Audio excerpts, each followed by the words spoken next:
खुलुमबाय लोगोफोर गासैखौबो एलके प्रडाक्शननि इउटुब चेनेलसिम गासैखौबो खनसेबो बरायफिनबाय नोंथांमोननिसिम मोनसे इम्परटेन्ट भिडिअ लानानै फैदों। बे भिडिअआ जाबाय नोंथांमोना इउटुब चेनेल सालायो नामा आरो नोंथाङा जुदि इउटुब चेनेल सालायोब्ला नैबे भिडिअआ नोंथांनि थाखाय मस्ट इम्परटेन्ट जागोन। मानोना दा समाव गासैबो इउटुब चेनेल दैदेनगिरिफोरा मोनसे टेक्स इनफ' साबमिट खालामथारनांगौ जानानै फैदों।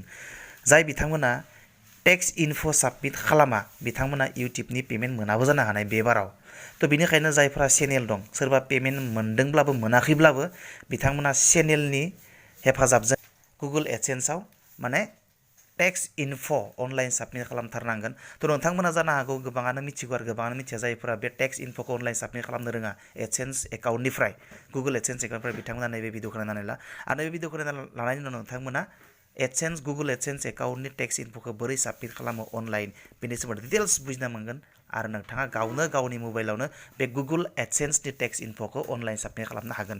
थौ बिदिब्ला जोङो थांनोसै। नोंथाङा गिबियावनो बेनि थाखाय खामानि मावजेननांगोन। नोंथांनि मबाइलाव थानाय गुगल क्रोम ब्राउजाराव थांग्रोनांगोन आरो क्रोम ब्राउजाराव थांनानै नोंथाङा गुगल एडसेन्स एकाउन्टआव थांनांगोन। नोंथांनि एकाउन्टआव नोंथांनि गुगल एडसेन्स एकाउन्ट थाखाय नोंथाङा जे इउटुब चेनेल दंब्ला नोंथांनो मोनसे गुगल एडसेन्स एकाउन्ट थाखागोन आरो बे गुगल एडसेन्स एकाउन्टआव थांनानै नोंथाङा फारि फारि आं बुंनाय बायदि मावलांदो नैबायदि।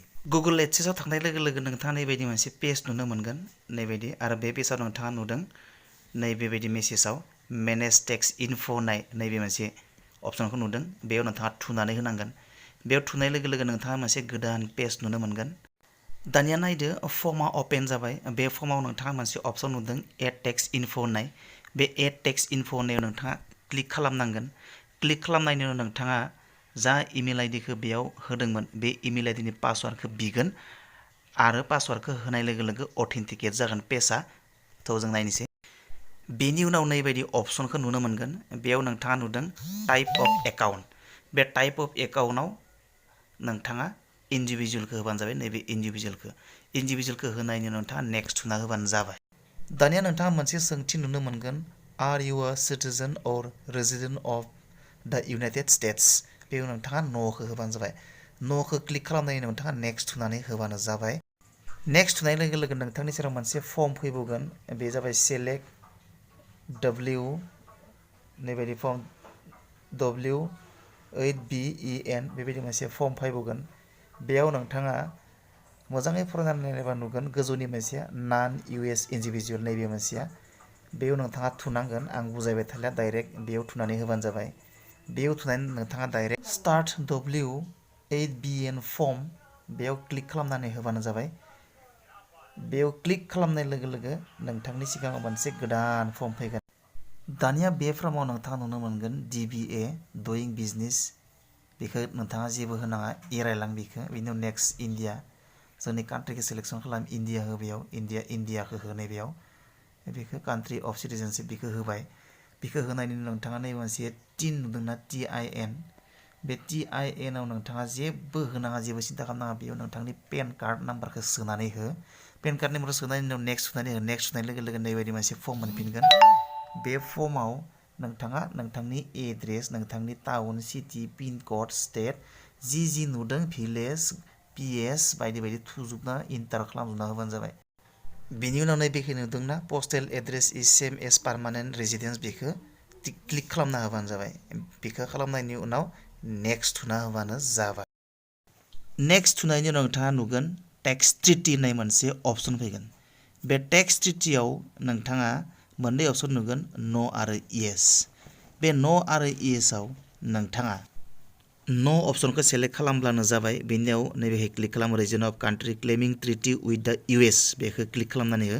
बेनियाव आरोबाव खनसे जोंनि कान्ट्रिखौ सेलेक्ट खालाम इन्डिया हो बेखौ इन्डिया हो। बिनि उनाव सिंथिं थांनायनि उनाव नोंथाङा मोनथाम अपसन नुगोन सार्भिस एडसेन्स होननाय। सार्भिस एडसेन्स बे सार्भिस एडसेन्सआव थुनानै हो। बिनि उनाव आर्टिकेल 7खौ सेलेक्ट खालाम। बिनि उनाव उइथ हेल्थ रेटखौ 0% रिडिउसखौ सेलेक्ट खालाम। बिनि उनाव गाहायाव बाकस मोनसे नुगोन बे बाकसाव क्लिक खालाम आरो गाहायाव नुगोन मसन picture and TV YouTube Google play बेयाव क्लिक खालाम। बेयाव क्लिक खालामनानै बे अपसनाव थुना आर्टिकेल 12खौ सेलेक्ट खालाम। बिनि उनाव 15% रिडिउस रेटखौ सेलेक्ट खालाम। बिनि उनाव सिंनि बाकसाव थुबाव बर्ग बाकसाव बिनि उनाव आरो सिंनि मोनसे बाकसाव थु। बिनि उनाव सेलेक्ट खालाम आर्टिकेल 12 खौ बेनि उनाव रिडिउस रेट 15% खौ सेलेक्ट खालाम बेनि उनाव बाकसखौ क्लिक खालाम बेनि उनाव नेक्स्ट खौ थुनानै हो आरो उनफारसे दावगालांबाय था बेनिफ्राय फारि फारि नैबे नेक्स्ट खौ थुनानै हो बिन्दास क्लिक खालामनायनि उनाव नोंथाङा नुगोन नैबेबायदि मोनसे कनफार्मेशन नै फर्मा नोंथाङा रेडि जाबायानो नैबे क्लिक खालाम आइ कनफार्म डेट आइ हेभ रिभिउड होननायाव क्लिक खालामनायनि उनाव नोंथाङा मावनो गोनां जेबो गैया जास्ट नेक्स्टआव क्लिक खालामनानै हो दाना गाहाय फारसे फै नोंथाङा नुगोन फुल लिगेल नेम होननाय बे फुल लिगेल नेमाव नोंथाङा नोंथांनि मुंखौ सोनानै हो नोंथांनि पेन कार्ड साबमिट खालामनाय पेन कार्डआव नोंथांनि मुङा जिबायदि स्पेलिं दं बे एक्जेक्ट स्पेलिंखौनो बेयाव सोनानै हो दाना बिनि उनाव सिंथिं फै नामखौ सोखांनायनि उनाव मोननै अपसन आर इउ द person listed in the signature section होननायाव येस आरो नो दङ नोंथाङा येसखौ थुनानै हो बिनि उनाव नेक्स्ट खालामनांगोन बे नेक्स्टखौ थुनानै हो येसखौ सेलेक्सन खालामखांनायनि उनाव बिनि उनाव नैबायदि मोनसे नुगोन activities and service perform in the US बे उनाव नोंथाङा नो थुनानै हो बेनिफ्राय आइ सार्टिफाइ बेखौ थुनानै हो बाकसखौ बे बाकसखौ थुनायनि उनाव सिंथिं फै बे सिंथिं फैनायनि उनाव नोंथाङा मोननै अपसन नुगोन बे अपसन मोनसे I am providing tax info for a new or existing payment profile that has not receive payment बे मोनसे अपसन आरो सिङाव मोनसे अपसन नुबोदों I am providing tax info for an existing payment profile होननाय बेबायदि मोननै अपसन नुगोन बेबायदि मोननै अपसननि नोंथाङा जुदि इउटिउबनिफ्राय पेमेन्ट मोनखांबायब्ला सेकेन्ड अपसनखौ थुनांगोन आरो जुदि खनसेबो पेमेन्ट मोनाखैबा नोंथाङा गोजौनि अपसनखौ थुनांगोन नैबेखौ दा बेनिखायनो आं नोंथांखौ बुंबाय नोंथाङा जुदि पेमेन्ट मोनखांबायबा सिंनिखौ सेकेन्ड अपसनखौ नङाबा नैबेखौ सानि अपसनखौ आं दा पेमेन्ट मोनबाय नालाय आं सिंनिखौ थुबाय बेनिफ्राय सिंनि बाकस मोनसे दङ नैबेखौ क्लिक खालामबाय बिनियाव चेन्जेस जेबो खालामनाङा साबमिट बटन नुदों निला गाबनि बे साबमिट बटनाव थुनानै हो अब्लानो जाबाय आरो नोंनिया दा नोंथाङा नैबायदि मोनसे फर्म नुजागोन एबा अपसन नुजागोन टेक्स फर्मस नैबेबायदि क्लेम खालामनाय बेबो क्लेम्ड 15% सिंनि मोनसेया नैबे 0% बेबायदि फर्म नुजागोन दाना नोंथाङा गासैबो इउटिउबाव फैसा मोननाय फैसा मोनै चेनेल थानायफोरा बे टेक्स इनफो फर्मखौ साबमिट खालामथारनांगोन नङाबा पेमेन्ट जायाबो जानो हानाय पेमेन्ट मोनग्राफोरनिया